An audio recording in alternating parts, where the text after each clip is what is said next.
So, sige, diretso tayo. Sino pong nandito ng Friday? Last Friday. Alam ko naman na nabasa nyo na. No? At napakinggan natin yung mensahe ng Panginoon. Sa Ruth, ilang chapter po yung Ruth? 4. Eh, tulungan talaga. Naalala pa. Chapter 4. Pero sa umagang ito, hindi po buong chapter yung pag-uusapan natin. We will focus dito sa chapter 1, especially sa verse 16. No? At sa umagang ito, ang gusto ko pong i-share, it's all about yan. Ang matatag na ano po? Pagsunod ni Ruth. Anong Tagalog ng Ruth? Kala ko sabihin nila iba, ugat. Hindi po ugat. Ha? Ruth din po, Ruth. No? Kala ko, may magkasabi ng ugat eh. No? So, biro lang. So, Ruth, ang matatag na pagsunod ni Ruth. So, balikan po natin yung verse 16. Sabi po rito sa verse 16, sabi ito, sumagot si Ruth. Sino kausap niya rito? Yung kanyang biyanan. Sino po yung biyanan niya? Si Naomi. Yan. Sumagot si Ruth, sabi niya rito, huwag po ninyong hilingin na iwan ko kayo. So the very reason why, kung bakit po sinabi ito ni Ruth sa kanyang biyanan, kasi nga po dahil bakit siya pinaalis? Patay na yung mga anak ni Naomi. No? Kahit po si Elimelech, wala na rin. No? So sabi niya, yung tugon niya rito, huwag po ninyong hilingin, iwanan ko kayo. So hayaan ninyo akong sumama sa inyo, sabi niya sa kanyang biyanan. No? Sabi ko na lang biyanan kasi baka mamaya mahirapan tayo sa pagbigkas ng Naomi, no? So, saan man kayo pumunta, sabi niya, doon ako pupunta o doon ako papalaon.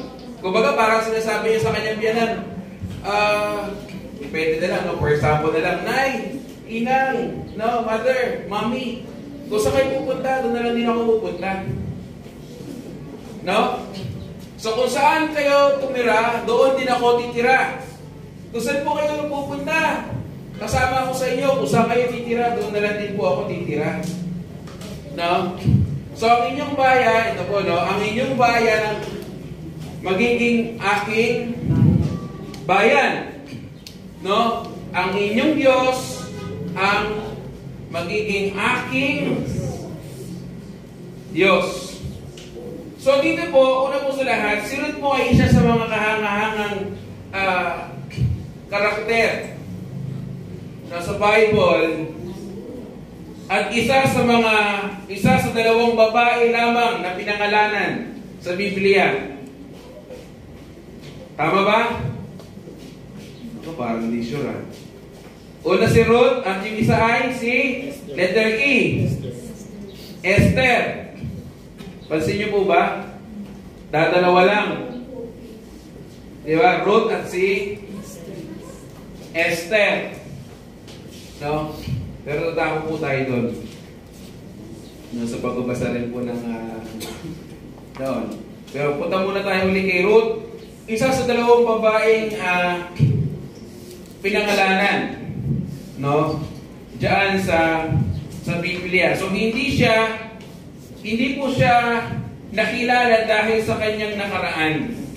Hindi nakilala si Ruth dahil sa kanyang past o sa kanyang history. Bagkus siya po ay nakilala dahil sa kanyang walang kapantay na debosyon at pananampalataya.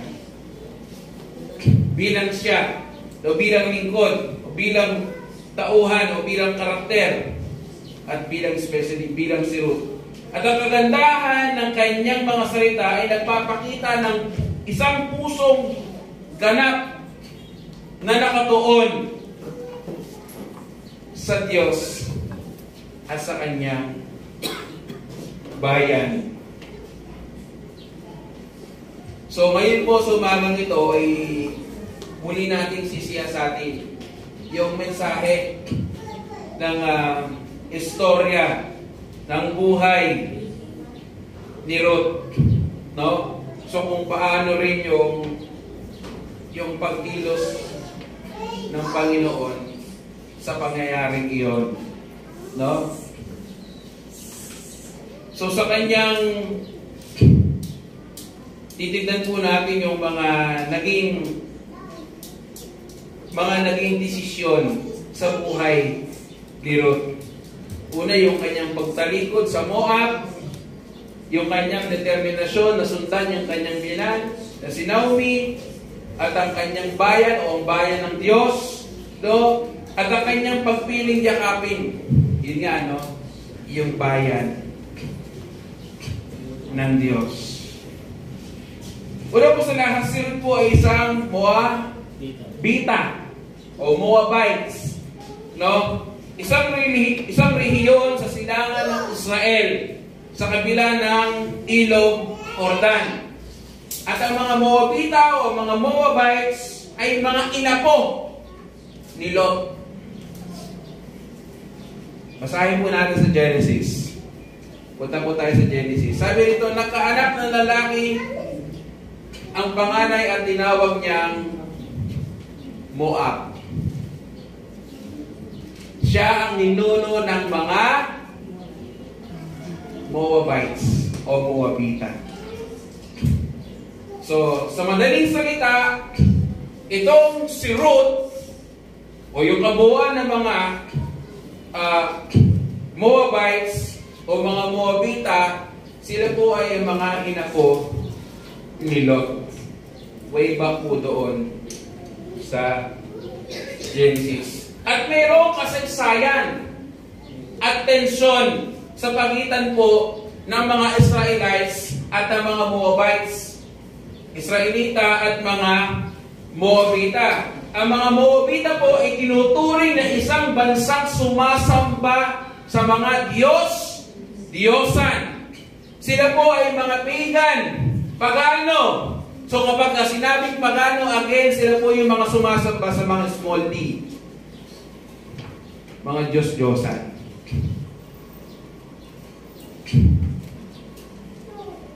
Tulad po ni Chemosh, no? Na sinasamba ng mga Israelites, ng mga Moabites noon. So sa kabila ng alitak ito, di ba yung kung babalikan po natin, lumapit si Elimelech, o lumipas si Elimelech rather, at ang kanyang pamilya sa Moab. Sino yung asawa ni Elimelech? Si Naomi. No, nahirapan ako si Sister Riley. Sister, biyanan na lang. Yung biyanan. No? Ayan. So, lumipat po sila doon. No? At ang kanyang mga kaanak at yung mga anak nila ay nag-asawa ng mga, sa madaling salita, ng mga Moabites. At isa na po doon, si Ruth, na matatagpuan natin sa chapter 1, verses 3 to 4. Sige, kayo na lang po magbasa. Hindi ko na po sinama rito sa slide. So, ano po yung makikita po natin dito sa patatag na pagsunod po ni Ruth? Ano kaya yung mensahe ng Diyos? Hindi lamang sa kanila, kundi sa atin din, sa matatag na pagsunod ni Ruth. Una, pagtalikod ni Ruth sa Moab. Pastor, ano naman kita ko dyan? Hindi mo na ako Moabita. Pilipino ako. Anong connect, Pastor? Anong makukuha ko dyan? Tumalikod lang naman si Ruth sa kanyang lahi. Bilang Moabita o Moabites. So dito po makita natin, si Ruth ay gumawa ng isang malaki at napakatapang na desisyon sa kanyang buhay. Naputulin ang kanyang nakaraan. Ulitin ko po. gumawa siya ng isang napakalaki at napakatapang na desisyon na putulin yung kanyang nakaraan bilang Moabita. Nang himukin siya ni Naomi na bumalik doon sa kanyang bayan, sa Moab, hindi ba yung naging tugon ni Ruth, mariin niyang tinanggihan yung kanyang biyanan na bumalik siya doon? Anong ginawa niya? Mas pinili niyang talikuran ang mga Diyos, ang mga Diyos ng Moab at ang buhay na kanyang nakasanayan. Tinalikuran niya. So ito po ay isang pagtalikod sa kanyang dating pagkakakilanlan. No? Mga halaga at mga kaugnayan. Pinili niya ang Panginoon, Diyos, kaysa sa mga Diyosan.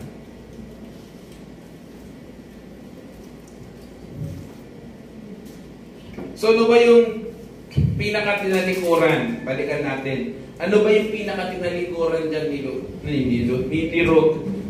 Yun po yung pagputol, sa next slide, no? Sa pagputol sa nakaraan niya. Tumalikod si Ruth sa mga Diyos-Diyosan ng Moab at iyakap ang Diyos ng Israel. Hindi ba? Tinalikuran niya ang lahat. Tinalikuran niya yung kanyang mga sinasamba noon at niyakap ang Diyos ng Israel. Sino po yun? Siya? Yahweh. Sa ating pong buhay Kristiyano, mga kapatid, sa ating pong buhay ngayon, kailangan meron din pagpuputol na maganap upang tuluyan nating mayakap at masunod ng ating Panginoon. Tanong, meron pa bang dapat kang putulin, kapatid?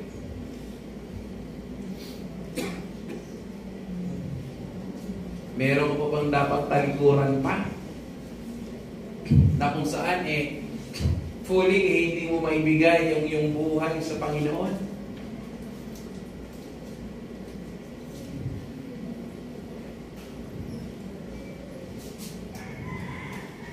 O nahihirapan pa rin tayong putulin yung mga bagay na yun. Sabi ng Panginoong Yesus sa Luke, pakibasa po.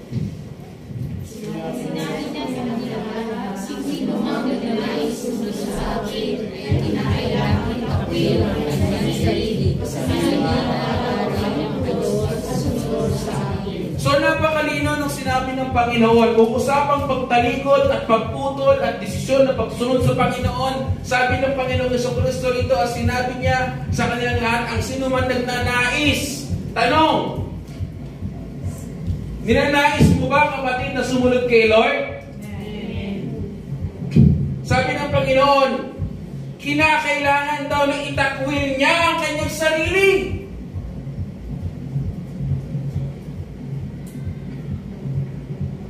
Wala sa event na to si Ruth. Iba yung context, but same principle.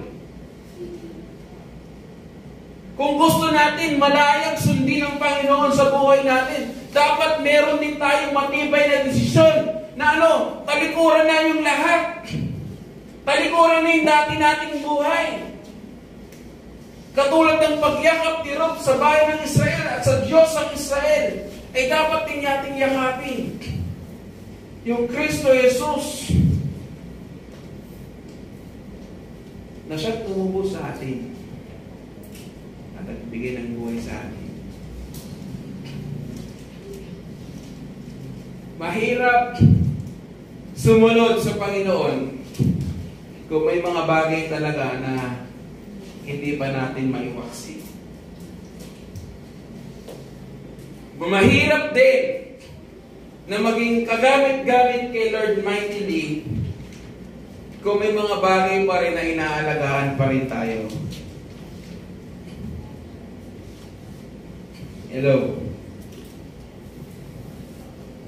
So kung paano humiwalay si Ruth mula sa Moab, no? Ganon din tayo dapat humiwalay na sa ating dating buhay at sumunod kay Kristo bilang may bagong buhay at buhay sa Kanya. Hello?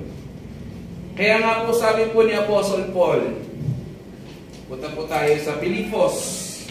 Sige po, pakibasa po. Dahil kay Kristo, ang bagay na pinapahalagan mo ay ito'y kung walang pagmamahay. Sige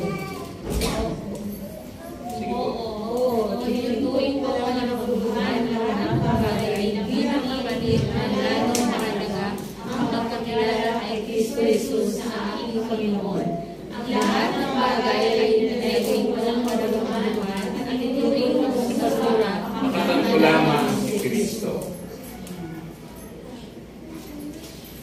Ang desisyon po ni Ruth, mga kapatid, na iwan ng Moabites o Moab at ang mga dating Diyos na sinasamba nila ay may pagkakatulad sa pahayag po ni Apostol Pablo na iwan ang lahat alang-alang, iwanan na ang lahat alang-alang sa pagsunod kay Kristo. Tanong ulit, puro tayong tanong ngayon, handa ka bang iwan ang lahat? Masunod lamang si Kristo. Are you willing? Amen. Or not now? Try again later. Try again next time.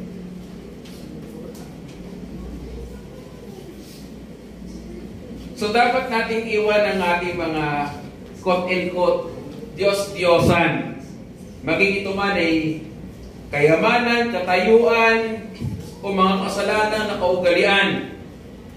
Walang dapat na ikompromiso. Hindi dapat natin i-compromise yung faith natin. At tulad po ni Ruth, mga kapatid, kailangan sabihin natin, no? Sa ating sarili at sa Panginoon, hindi ba sabihin natin sa ating sarili na ipagpapalit ko ang aking dating buhay para sa Panginoon. Handa akong iwan ang dati kong buhay para sa Panginoon. I hope and pray na kayo nyo nakikita ng versa na kung sisiyasatin ka ng Panginoon ngayon, makikita niya na handa ka talaga.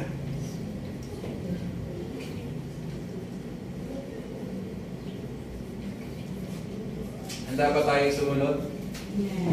Handa ba tayo talikuran yung mga dati na nating nakugalian?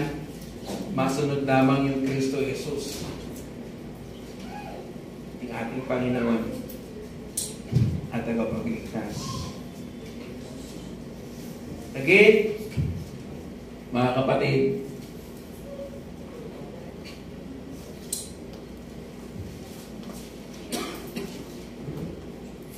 hindi sayang ang pagpili mo, ang desisyon mo na sundin si Kristo sa iyo. Walang sayang, walang tapon, walang panghihinayang, at walang mawawala sa iyo pagkos magkakaroon ka pa na higit sa iyo inaasahan. Ikalawa po, ang matibay na desisyon ni Ruth na sundan si Naomi at ang kanyang Diyos. So, ang determinasyon po ni Ruth na sundin o sundan si Naomi na kanyang biyanan ay hindi lamang po tungkol sa katapatan. Baka kasi yung pagkakaintindi lang natin, Pastor, kasi kaya naman kasi sumunod dyan si Ruth, siguro baka napakitaan ng maganda, ng mabuti ni Naomi, maganda yung pakikitungo, kaya siguro dahil siya sumunod, dahil naging tapat na lang siya kay Naomi. So, hindi po natin inaalis yung ganong rason. No? Kasama po yun. Ngunit, higit sa lahat, ito'y tungkol sa pagpili sa Panginoon. Yung kanyang pagsunod po at desisyon na sundin o sundan si Naomi kung saan man siya magtungo, ay uulitin ko po, ay hindi lamang po dahil sa kanyang katapatan bilang isang tao, bagkos ito po ay tungkol din sa pagpili niya sa Panginoon. Sinabi ni Ruth, hindi ba? Sabi niya, ang iyong Diyos ay aking Diyos pala. Ang iyong Diyos ay aking Diyos. So ito po ang sandali ng kanyang tiyak na pagpapahayag bilang isang pagpapahayag bilang isang paninindigan na maglingkod kay Yahweh o sa Panginoon. So ano po ba yung mga matibay na desisyon na ginawa po ni Ruth po dito? First is yung very common ay yung pananampalataya sa Diyos. So yung katapatan po ni Ruth ay lampas pa sa relasyon bilang isang pamilya. Ulitin ko po, yung katapatan po na pinakita po dito ni Ruth ay lampas pa sa bilang relasyon o sa relasyon bilang isang pamilya. Kundi ito po ay spiritual. Pinili niya ang buhay na Diyos kaysa sa mga Diyos-Diyosan na kanyang kinasanayang sinasamba. Ulitin ko po, pinili niya ang buhay na Diyos na si Yahweh kaysa sa mga Diyos-Diyosan na kanyang sinasamba. So ipinakita nito ang tunay na pagbabalik loob, isang pagkatalaga sa buong sarili, sa buong buhay niya ay Yahweh o sa Diyos. Tulad po ng tipan na ginawa po ni Jonathan kay David. So, yung kanyang kaibigan, BFF. Ipinakita ng pahayag ni Ruth ang isang malalim at tipang relasyon. Again, tulad po ng tipan o relasyon bilang magkaibigan. Sino po yung kaibigan niya? Binanggit ko yung magkaibigan. Si David at si... Sabi po sa 1 Samuel, pagkaraan ng ilang sandali sa chapter 20, verse 42, pagkaraan ng ilang sandali, sinabi ni Jonathan, sabi niya, sige, lumakad ka na, samahan ka nawa ng Diyos.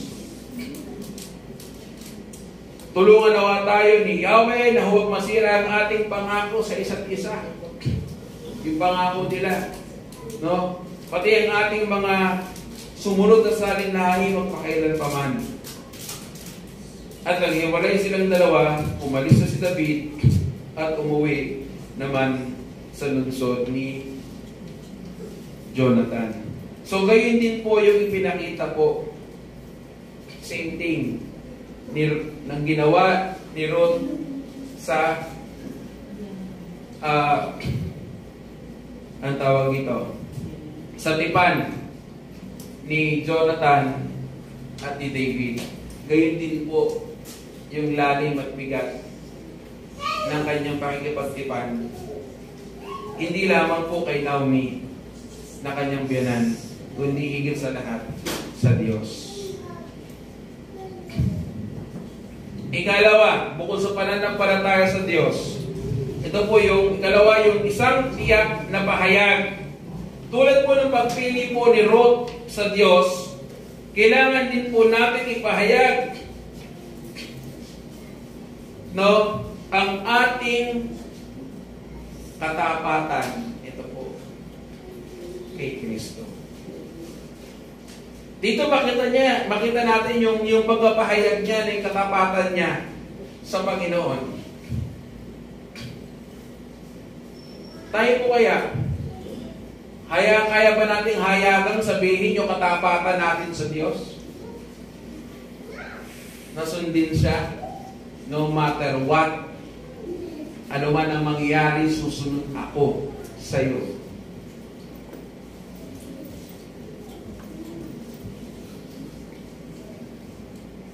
Kami po na mga pastor, yun ang madalas namin sinasabi. Kami, wala kami permanent address. Tama po ba? Tama ba? Kung saan kami dalhin, una ng mga superior namin, yung mga head namin, halimbawa, lipat kami sa ibang church, na naman kami magagawa, kundi sumunod. Di ba? At kung kalauban na rin talaga ng Panginoon, naialis na kami dito, ako at ang aking pamilya, susunod kami.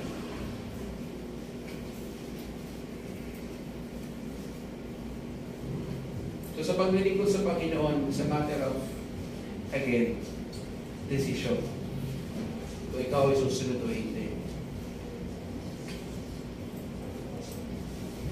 Higit sa lahat, kung kaya mo bang ihayag yung katapatan natin, o katapatan mo personally sa Panginoon.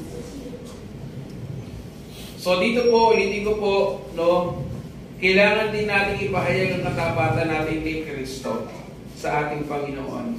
Kasama rito yung pagtalikod, hindi lamang sa mga Diyos-Diyosan, kundi pati na sa anumang mga sumasalungat sa pagmamahal natin sa Panginoon. Tanong, uli, meron pa bang sumasalungat sa pagmamahal ni Kristo? Sa pagmamahal mo kay Kristo bilang Panginoon at tagapagligtas sa iyong buhay.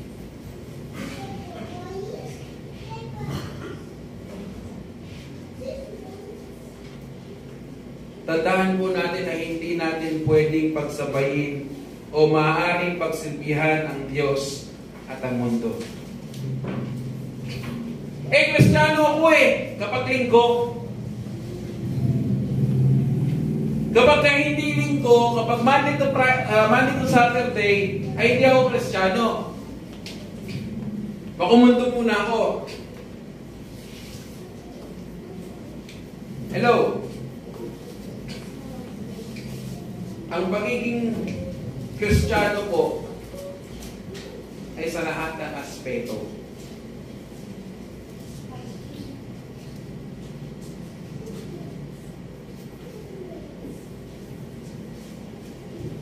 Halimbawa na lang ganito. Dapat nakikita sa iyo yung pagiging Kristiyano mo, nakahayag sa iyo yung pagiging Kristiyano mo, una, sa aktual na buhay mo. Sabi nga sa mga pelikula, sa totoong buhay, dapat nagre-reflect yan. Ano ba? Using social media. Yung bang social media mo ngayon, nakikita mo ba na ikaw ay Kristiyano? O hindi na?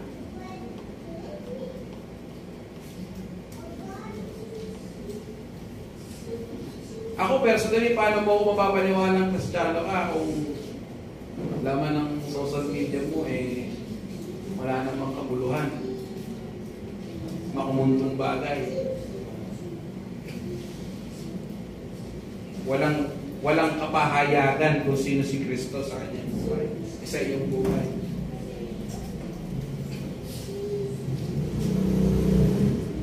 Kapag ngayon not saying na kailangan Kristiyano lang tayo ng social media.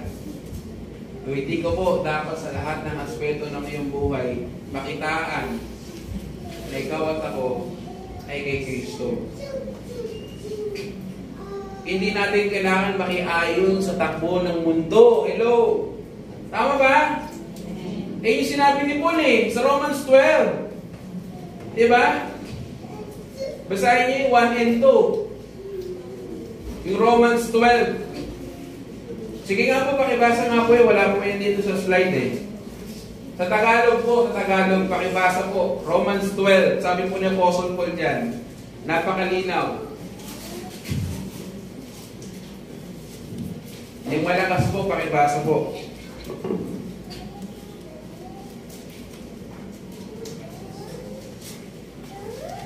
One and two.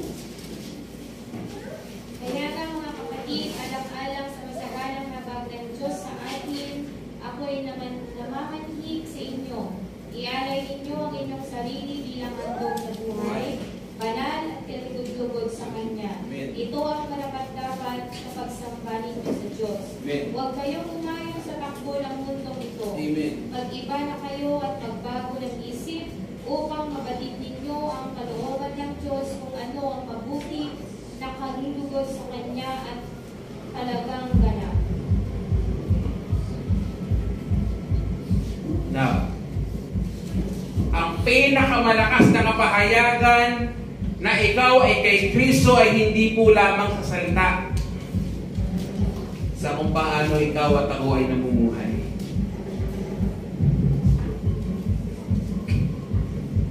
Ulitin ko po, hindi natin kailangan sumabay sa agos ng mundo.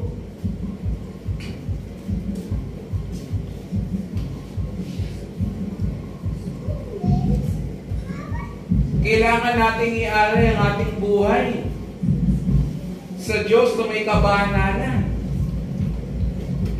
Uulitin ko po sa lahat ng aspeto nawa ng ating buhay ay makita at maranasan si Kristo.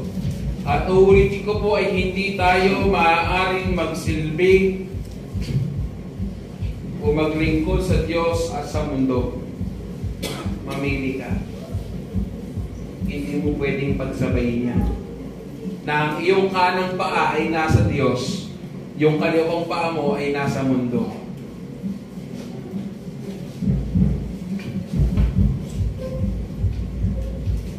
Kaya nga sabi po ng Panginoong Jesucristo sa Mateo, sige po, pakibasa. Walang ibig ang nakapaglingkod sa dalawang Panginoon, sapagkat ang buhay niya sa ang iibigin ng ikalawa. Pinagpapagatan ng sa aming ikalawa. Hindi niyo maaaring pagkikulang pareho ang Diyos at ang kayaman. Amen. Walang alipin makapaglingkod sa dalawang Panginoon. Kaya nung hindi po ba, yung isa sa matatag na desisyon ni Ruth, kung babalikan po natin si Ruth, ay yung desisyon na sundin niya ang Diyos na sinasamba ng Israel. At yun si Yahweh. Kung tutuusin, pwede niyang sabihin ay hindi. Doon na lang ako sa Diyos. Balik na lang ako ng Moab. Punta na lang, sasamba na lang ulit ako sa Diyos, sa mga Diyos, sa mga Diyos-Diyosan. Or, pwede niya rin sabihin ganito, sige, biyanan, sasama ako sa iyo. Pero, hindi ko sasambahin yung Diyos mo. Sasambahin ko yung dati kong mga Diyos na sinasamba. Pero hindi ganun ang nangyari.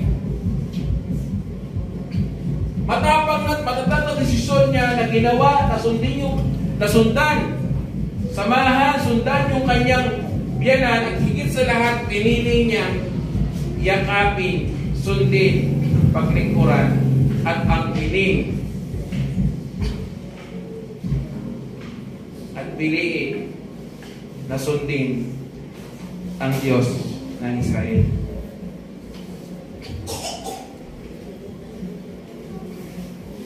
Hindi niya itinapak ang isa niyang paa sa dati niyang kultura, dating buhay.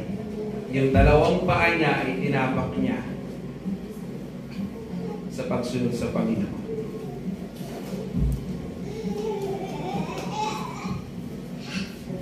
Kaya make sure mga kapatid, sa lahat ng corner, lahat ng aspeto ng buhay po natin, dapat makitaan ka na ikaw at ako ay Kristiyano.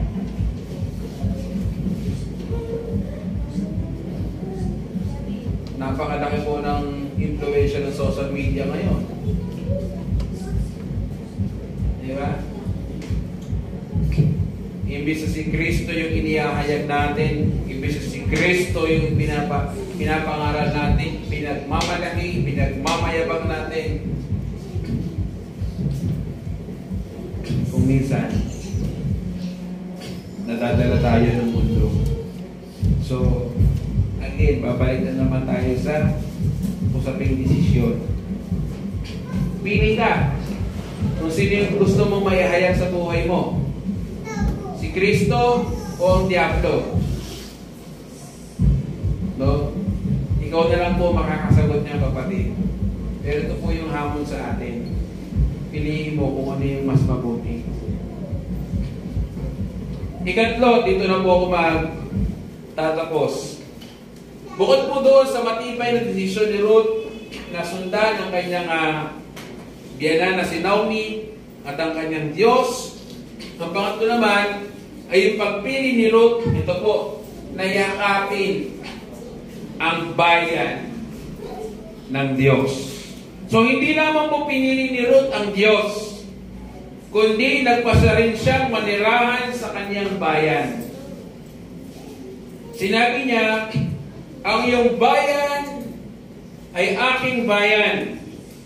At dito po, makita po natin na isang pangako na namuhay. O ito isang pangako na mamuhay kasama at makibahagi sa bayan ng Diyos sa kabila ng kanilang mga kahinaan. So ano ba yung klase ng pagpili na ginawa ko rito ni Ruth?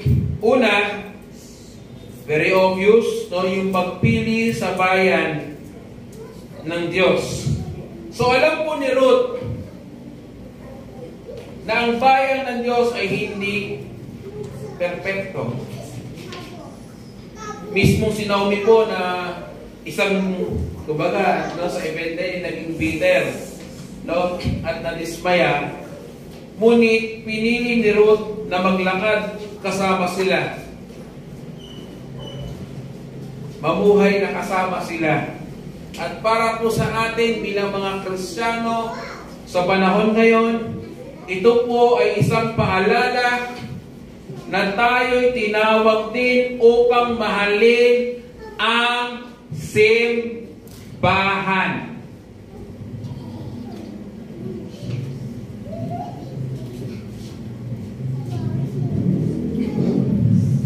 At ang bawat isa, hindi mo pwedeng sabihin, kapatid, na mahal mo si Lord, pero hindi mo mahal ang church.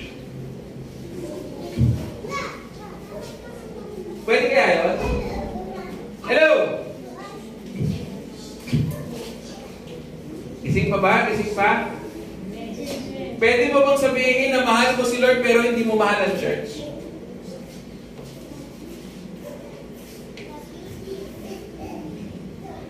I am very much willing, Lord, to give everything, but I'm not willing to support the church.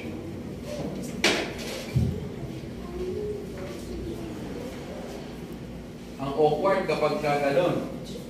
Sasabihin natin, mahal natin si Lord, pero hindi mo mahal ang church. Hindi mo pinapahalagahan ng church.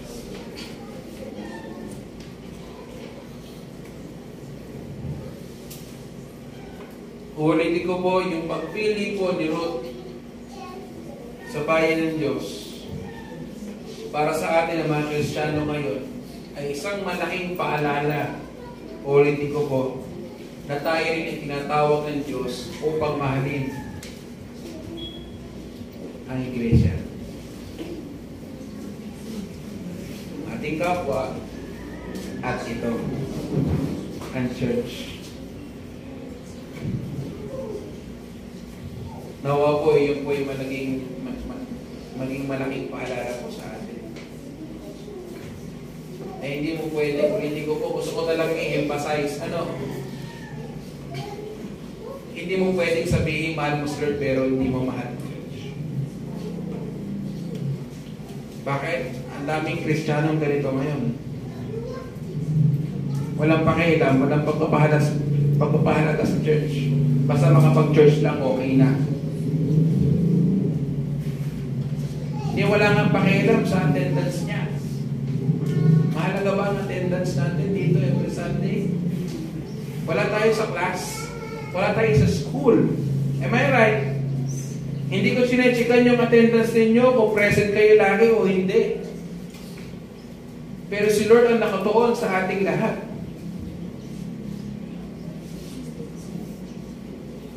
You're not here. You're not here para lang i-bless ka. No. Yun po isa pang gusto kong iklaro, hindi ka nag-church dahil para i-bless ka lang. Tama ba? Tanggalin natin sa kaisipan natin yon. Hindi tayo nag-church para lang tayo i-bless ni Lord. Na kapag problemado ka, answered prayer agad. Hindi yun.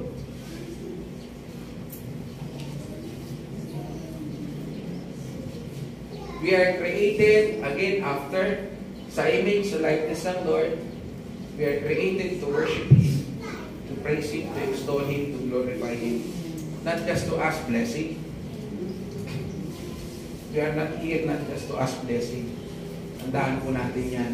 Hindi lang tayo nagpunta rito para lang masagot yung mga problema natin. No? Tanggalin po natin sa kaisipan natin yun.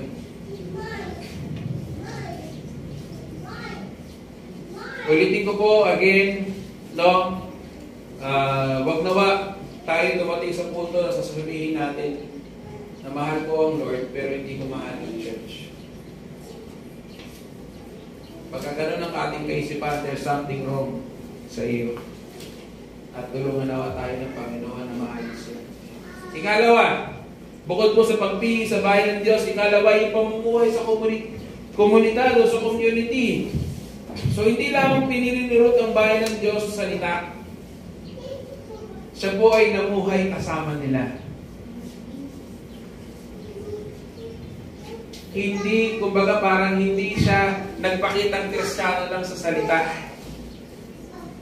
Pinakita niya siya'y Kristiyano sa pamumuhay.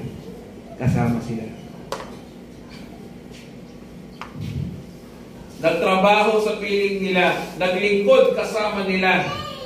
So ang tunay na katapatan sa ating Panginoon Jesucristo, mga kapatid, ay ang kasama ang katapatan sa church.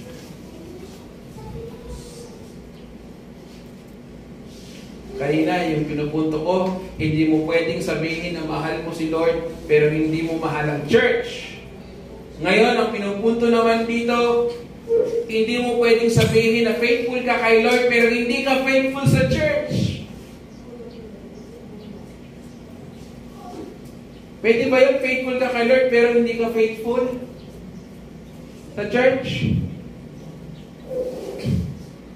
Imbalance. Hindi balance eh.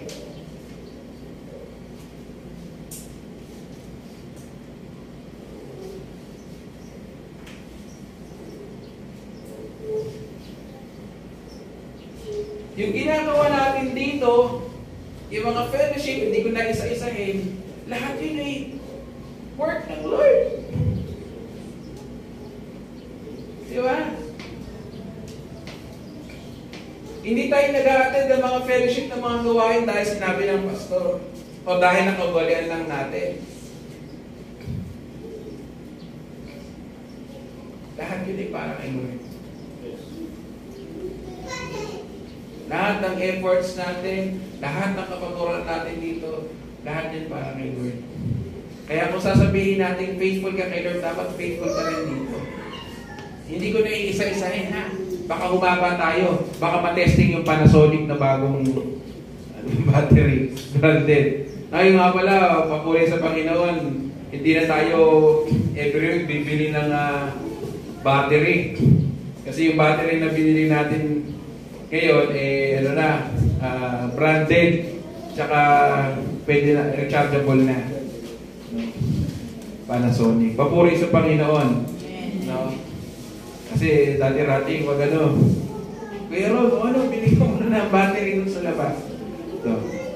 So, papuri sa Panginoon. Again, babalikan ko po yung sinasabi ko po kanina.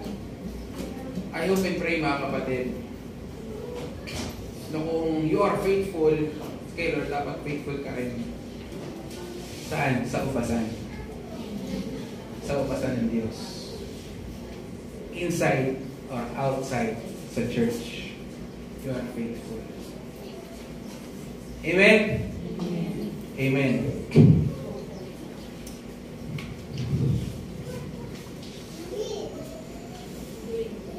So, ang matatag na katapatan po ni Ruth, mga kapatid sa Diyos, ang kanyang pagputo sa nakaraan, ang kanyang desisyon na manirahan kasama ang bayan ng Diyos, kasama si Naomi, at nagbibigay po ng makapangyarihang halimbawa po sa atin. Tulad po ni Ruth, dapat tayo maging handang talikuran anumang hadlang sa ating pagsunod sa Diyos. At dapat meron din tayong matibay na pagpapasya na sundin ng Panginoon at pagyakap sa kanyang bayan kasama ang kanilang mga kahinaan. Ang dakilang katapatan ni Ruth ay tumatagos pa rin hanggang ngayon sa ating kapanahunan. Na kung saan ay dapat tayo rin ay dapat piliin na sundan si Kristo ng buong puso, ano man ang kapalit.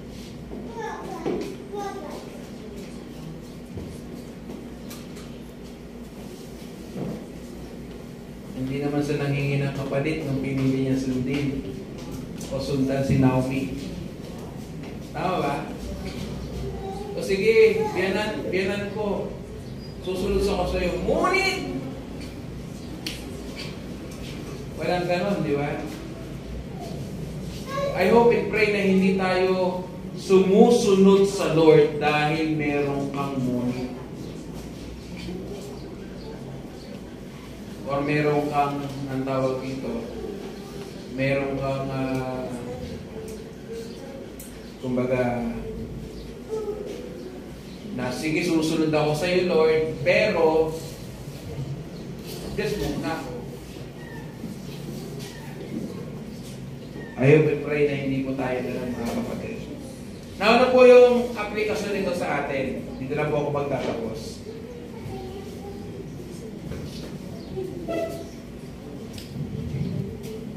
Una po, sa aplikasyon po nito sa atin, ay yung pagpupursige sa katapatan. Ayan, nababasa ko. Napakanyang talaga kanaki na mabasa ko. Pero pag yung mga verses na isang verse hindi ko mabasa. Ayan. Pagpupursige sa katapatan. So kung babalikan po natin, pinakita po ni Ruth ang hindi matinag na katapatan sa kanyang pagsunod kay Naomi at higit sa lahat sa Panginoon. So kaya ang desisyon ay hindi lamang tungkol sa pakikisama, kundi isang hakbang sa pananampalataya o ng pananampalataya na nangangailangan ng pagtalikod sa nakaraan. So dapat tayo po, dapat tayo rin po ay gayon din ang gawin. Kung tatanungin po ba natin ang ating sarili, handa ba tayong magpursigi sa pagsunod kay Kristo sa parehong determinasyon ni Ruth? Ulitin ko po, Handa pa tayo magpursige sa pagsunod sa Panginoon sa Kristo tulad ng determinasyon ni Ruth?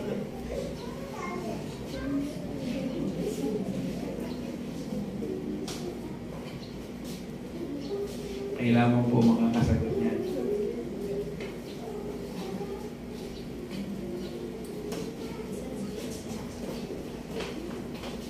Pero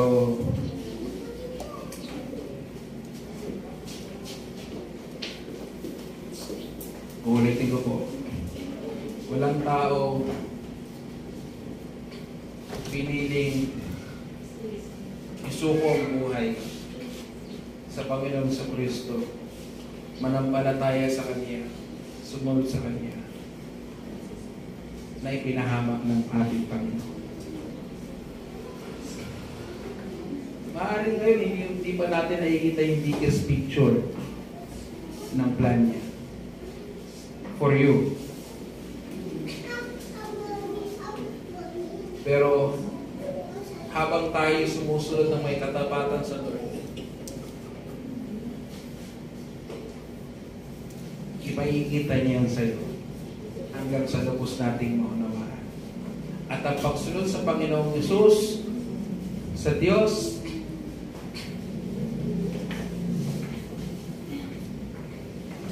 ay hindi dapat kailangan intindihin mo muna ang lahat bago ka sumunod.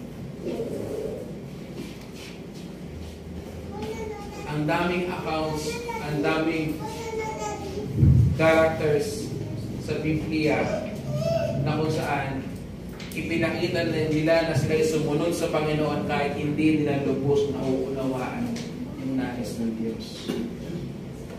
Sapagkat sila'y sumampalataya sa Panginoon. Tama po ba? Hindi ko naman pag-isa-isa. Napakadami po niya. Yung ilan, nabasa na po natin sa ating Bible reading. No? Kahit hindi nila lubos na unawaan. No? Ikaw tutuusin. Hindi naman talaga natin lirik ang kaisipan ng Panginoon. Tama po ba? Diba? Pero pinuputot tayo sa Panginoon. Kaya magtiwala tayo sa Kanya at sumunod. Ulitin ko po, walang taong na napahamak sa pagsunod sa Panginoon.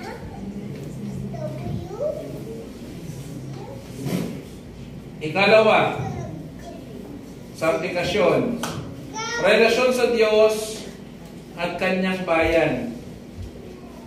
So, hindi lamang po pinili po ni Ruth si Naomi na kanyang biyanan, kundi pati ang kanyang bayan at ang kanyang Diyos.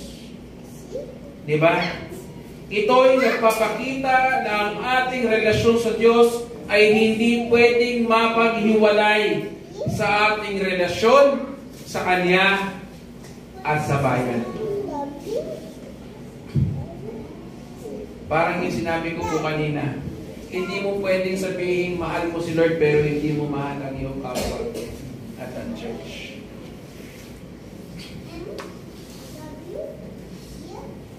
So when we say we love the Lord,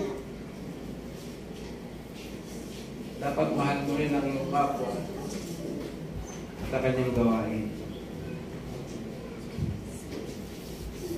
Dapat lahat yun nag-reflect, nagpapakita. Kaya sabi mo sa Hebreo, sabi niya sa Hebreo o Hebrews 10:25, huwag natin kaligtaan ng ito po, no? Sige po nga po, pakibasa nga po. Hebreo 10. Verse, meron ba? Sige nga po, pakibasa nga po. Hindi lang ako ito. Hebreo 10 verse 25.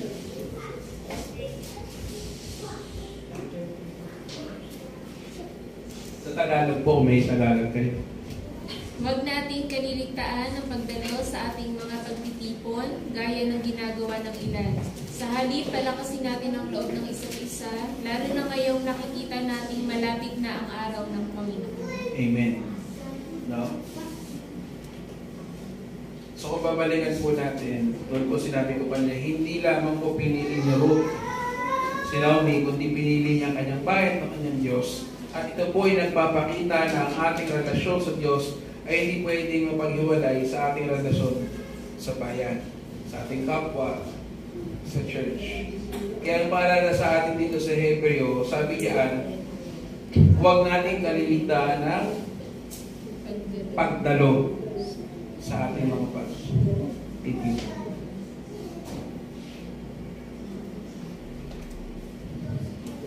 May connection ba yun sa relasyon sa Diyos? Yung laging pagdalo sa mga gawain. Mamaya po, speaking of gawain, isingin ko na. Mamaya po, may men's fellowship. Anong oras po? 4:00 ang men's. Sa bahay po nila Brother Joseph. Kabataan, mamaya po, anong oras po sila? 3 p.m. Ganyan ko, 3 p.m. 3 p.m. Dito po sila sa church. So sa mga may anak, encourage natin yung mga anak-anak natin na sila yung tumalo sa gawain ng Panginoon. Hindi po yung gawain nila Pastor, hindi yung gawain nila Teacher Rom, hindi yan po ay gawain ng Panginoon. So tayo po dito ay, lahat tayo dito ay steward lang. Ginagampanan lang natin yung nais at utos ng Panginoon sa atin. Hindi ko nahabangan pa dyan. Ikatlo, pagtitiwala sa providensya ng Diyos. So yung pahayag po ni Ruth na siya po ay susunod sa magpupunta si Naomi na kanyang binan, ay nagpapakita ng kanyang tiwala sa providensya ng Diyos. Ang tanong ay, nagtitiwala ba tayo sa plano ng Diyos sa ating buhay, na kahit hindi natin alam, kahit hindi natin lubos na nauunawaan, ay handa ba tayong magtiwala sa Kanya? Hello? O parang ganito tayo, kailangan maunawaan mo muna bago ka susunod. Balikan ko po yung sinabi ko po kanina. Ang daming accounts sa Bible na kahit hindi niya lubos na uunawaan yung nais ng Panginoon, siya ay sumunod. Isa na po doon magbigay ako ng isang example, si Abraham. Diba? Nung sinabi ng Panginoon na, o sige, i-offer mo sino yung anak niya? Si Isaac. O si Isaac. Ano man ang tamang pagkapit-kat doon? Anong ginawa niya? Sumunod. Nag-question pa sa kay Lord. Iniling ba niya na unawain niya muna lahat ng plano ng Diyos bago sumunod? Anong ginawa niya? Siya po ay sumunod sa Panginoon. Sinabi ba ng Diyos sa kanya na, o sige, pag nandun ka na, it's a prank lang. No? Na meron akong pamalit na pang-offer sa anak mo. Pero pag ganon, wala. Kahit hindi niya lubos na unawaan ang nais ng Panginoon ang ginawa niya, siya ay sumunod. Ganyan po sa atin, mga kapatid.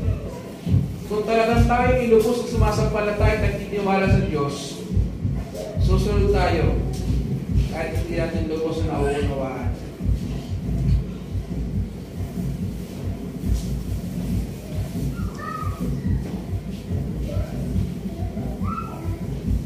And lastly, ito po talaga na magtatapos, pagsusuri sa ating sariling katapatan.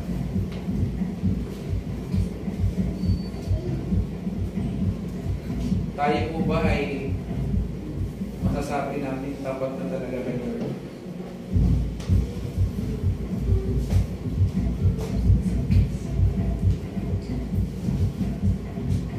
ang istorya po o kwento ni Ruth ay maaaring maging salamin ng katapatan o ng ating katapatan sa Diyos. Na ang tanong ay, handa ba tayo magsakripisyo at maging matatag sa ating lakad kasama niya kahit sa mahirap na mga panahon?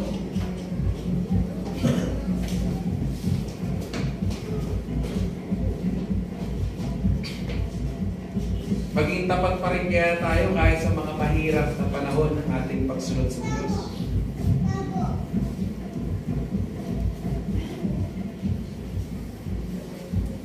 Hello. Handa ba talaga tayo magsakripisyo at maging matatag sa ating lakad o sa pagsunod sa Panginoon kahit napakahirap na ng sitwasyon? Makuha pa kaya natin maging tapat?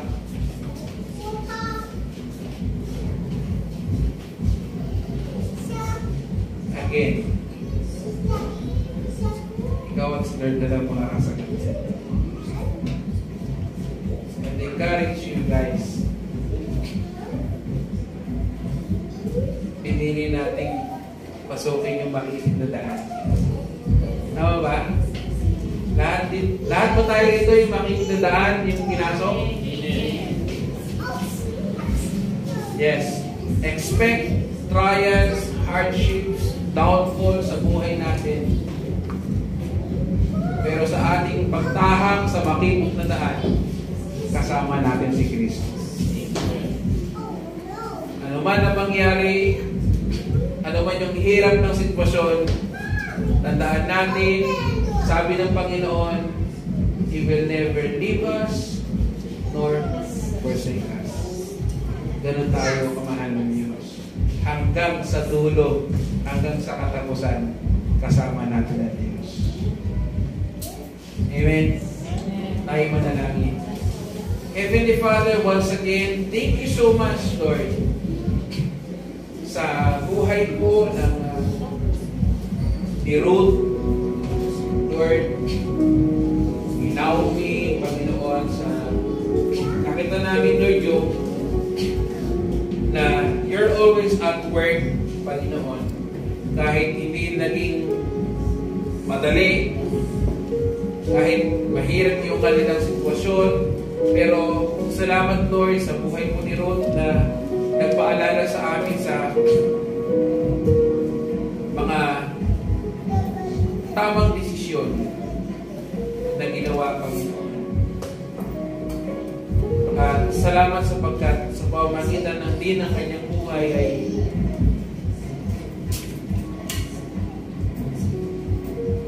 sa katuparan, Panginoon, ang iyong kalooban. Na sa kanilang lahi, Panginoon, na kanyang naging asawa, Panginoon na si Boaz, Panginoon, at siya ay sinilang, Panginoon, si Obed, si Jesse, at si King David. Sa lahi ni King David, ay sinilang, Panginoon, ng aming Panginoon sa Kristo. Na siyang naging Diyos at tagapagligtas sa aming buhay. Kaya salamat po, Lord. Salamat sapagkat nakita namin, Lord, yung trabaho mo. Napakalaki ng trabaho mo. Nakaka-amaze, Lord. Kung iisipin namin lubos, Lord, napakahirap, Panginoon. Napakahirap isiksik sa napakaliit naming at limitadong kaisipan. Pero salamat sapagkat nakita po namin, naunawaan namin na yun ay dahil sa iyong dakilang pag-ibig, Panginoon.